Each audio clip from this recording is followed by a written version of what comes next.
नमस्कार दोस्तों, स्वागत है आपका इस वक्त की बेहद बड़ी खबर पश्चिम बंगाल से, जहां पर तृणमूल कांग्रेस की बम्पर जीत और बीजेपी की उड़ गई है नींद और पैरों तले खिसक चुकी है जमीन। क्या है पूरी खबर आपको जरूर बताएंगे दोस्तों, लेकिन उससे पहले वीडियो को लाइक करके चैनल सब्सक्राइब और बेल आइकन दबाकर कमेंट में लिखिए जय हिंद। दोस्तों आपको बता दें कि बंगाल पंचायत चुनाव परिणाम पर अभिषेक बनर्जी का बड़ा बयान, लोकसभा चुनाव में जीत का रास्ता है ये जीत। जी हाँ दोस्तों, आपको बता दें कि पश्चिम बंगाल पंचायत चुनाव में तृणमूल कांग्रेस की प्रचंड जीत के बाद सूबे के मुखिया ममता बनर्जी के भतीजे पार्टी के राष्ट्रीय महासचिव अभिषेक बनर्जी ने मीडिया पर निशाना साधा और खासकर मेन स्ट्रीम मीडिया पर ग्राम पंचायत की 27,000 से अधिक सीटों पर तृणमूल की जीत के बाद अभिषेक बनर्जी का ये ट्वीट आया है और अभिषेक बनर्जी ने बंगाल की जनता को धन्यवाद दिया है। तृणमूल कांग्रेस के राष्ट्रीय महासचिव अभिषेक बनर्जी ने कहा कि भारतीय जनता पार्टी, माकपा और कांग्रेस मिलकर भी तृणमूल कांग्रेस का मुकाबला नहीं कर सकी। बुरी तरह से चुनाव हार गई बीजेपी और उनके दुख को मेन स्ट्रीम मीडिया को महसूस करना चाहिए। उन्होंने आरोप लगाया कि तृणमूल कांग्रेस के खिलाफ आधारहीन और उसे बदनाम करने के लिए अभियान चलाया गया।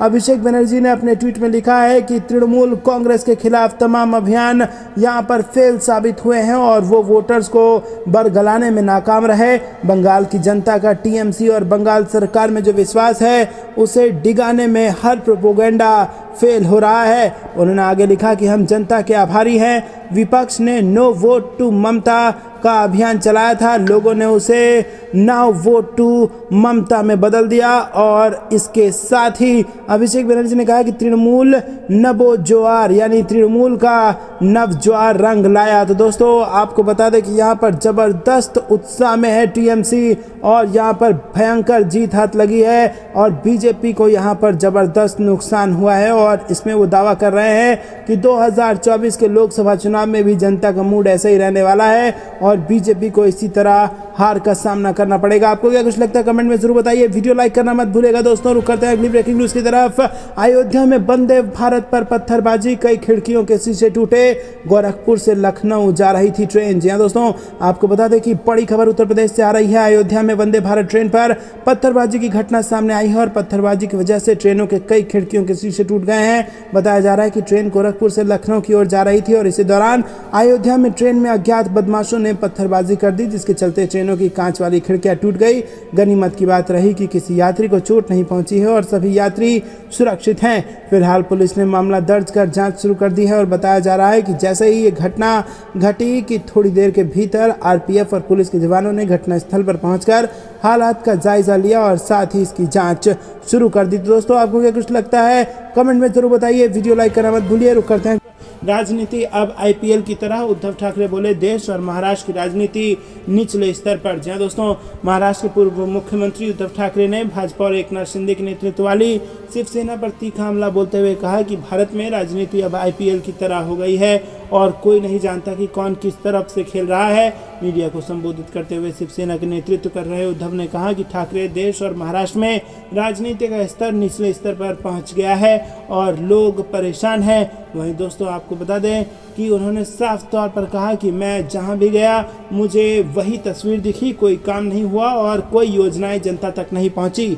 उद्धव ठाकरे ने भाजपा पर निशाना साधते हुए कहा कि राज्य और केंद्र में हो रही राजनीति को लेकर लोगों में काफ़ी नाराजगी है। उन्होंने कहा कि मैं जहां भी गया मुझे वही तस्वीर दिखी।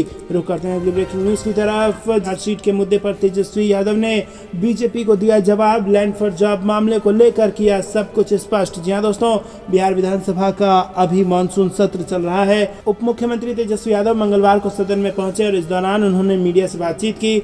बातचीत के दौरान उन्होंने कहा कि बीजेपी के लोगों को बिहार के विकास या बिहार की जनता की चिंता नहीं है।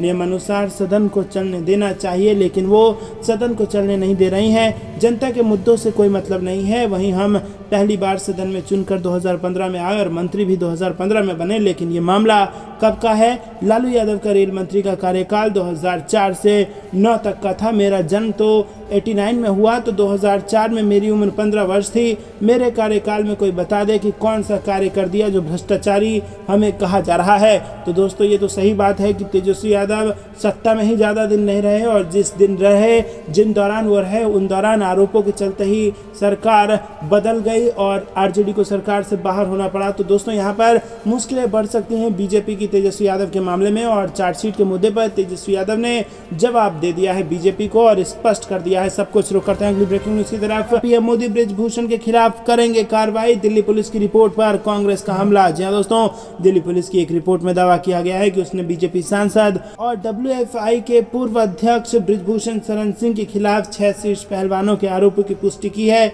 इसके बाद कांग्रेस ने मंगलवार को कहा कि ये सरकार के लिए लिटमस टेस्ट है और पूछा कि क्या प्रधानमंत्री नरेंद्र मोदी पार्टी ब्रिजभूषण के खिलाफ कार्रवाई करेंगे। वहीं दोस्तों आपको बता दें कि कांग्रेस महासचिव रणदीप सिंह सुरजेवाला ने एक ट्वीट में कहा कि दिल्ली पुलिस भारत की 6 शीर्ष पहलवानों, भारत की बेटियों के यहां पर जो आपराधिक मामले हैं उसकी आरोपों की पुष्टि कर चुकी है। और यहां पर सुरजेवाला ने कहा कि मोदी सरकार का लिटमस टेस्ट, क्या पीएम मोदी ब्रिजभूषण शरण सिंह के खिलाफ कार्रवाई करेंगे, क्या यहाँ पर नड्डा जी उन्हें अब बीजेपी से निकालेंगे, क्या ब्रिजभूषण शरण सिंह अब गिरफ्तार होगा, क्या बीजेपी सरकार उसको संरक्षण देना बंद करेगी। उन्होंने एक समाचार रिपोर्ट संलग्न करते हुए ट्वीट किया कि इसमें आरोप लगाया गया है कि सिंह ने जो किया उसमें दिल्ली पुलिस के अनुसार उन पर मुकदमा चलाया जा सकता है। देश की प्रमुख महिला पहलवानों द्वारा लगाए गए आरोपों के मामले में दिल्ली की राउज एवेन्यू कोर्ट ने 7 जुलाई को बीजेपी के सांसद ब्रिजभूषण सिंह को तलब किया था। रुक करते हैं ब्रेकिंग न्यूज की तरफ। तेलंगाना में जनसभा को संबोधित करेगी कांग्रेस नेता प्रियंका गांधी। जी हां दोस्तों, आपको बता दें कि कांग्रेस महासचिव प्रियंका गांधी 20 जुलाई को तेलंगाना में एक सार्वजनिक बैठक में भाग लेंगी। इस दौरान पूर्व मंत्री जुपल्ली कृष्ण राव और अन्य नेता पार्टी में शामिल होंगे। पूर्व सांसद और राज्य में कांग्रेस के वरिष्ठ उपाध्यक्ष मल्लू रवि ने कहा कि बैठक हैदराबाद से लगभग 160 किलोमीटर दूर महबूब नगर के पास होने वाली है। दोस्तों रुक करते हैं अगली ब्रेकिंग न्यूज की तरफ। क्या कर्नाटक मॉडल पर कांग्रेस की बिसात, गहलोत पायलट के सुलह के बाद अब चुनावी एक्शन। जी हां दोस्तों, राजस्थान में मुख्यमंत्री अशोक गहलोत और सचिन पायलट के बीच सुलह के बाद से कांग्रेस चुनावी एक्शन में है। कांग्रेस राज्य में इस साल के आखिरी में होने वाले विधानसभा चुनाव के लिए मध्य प्रदेश और छत्तीसगढ़ उनके कांग्रेस के लिए बड़ा है और क्योंकि यहां तमाम विवाद और गहलोत पायलट में फूट के बाद पार्टी के सामने सत्ता बरकरार रखने की चुनौती है, इसलिए भी ये राज्य बड़ा है। इस चुनौती से पार पाने के लिए अब कांग्रेस बड़े स्तर पर चुनावी तैयारियों में जुटी हुई है। पार्टी ने 25 जिलों में जिला अध्यक्षों समेत कई संगठनात्मक नियुक्तियां की हैं और कांग्रेस के संगठन महासचिव केसी वेणुगोपाल ने राज्य में 21 उपाध्यक्ष, साथ ही पार्टी संगठन में 48 महासचिव और 122 सचिवों की नियुक्ति की लिस्ट जारी की, जिसे कांग्रेस चीफ मल्लिकार्जुन खड़गे ने अपनी मंजूरी दी है। कांग्रेस के इस चुनावी एक्शन का सीधा मतलब है कि वो अब अपने नेताओं और कार्यकर्ताओं में नई जान फूंक देना चाहती है। इतने बड़े लेवल पर नियुक्तियों से कार्यकर्ताओं का मनोबल बढ़ेगा, जिससे पार्टी की सत्ता में वापसी की राह आसान होगी। बड़ी बात यह है कि प्रदेश में की गई संगठनात्मक नियुक्तियों में गहलोत और पायलट खेमे के नेताओं को भरपूर जगह दी गई है।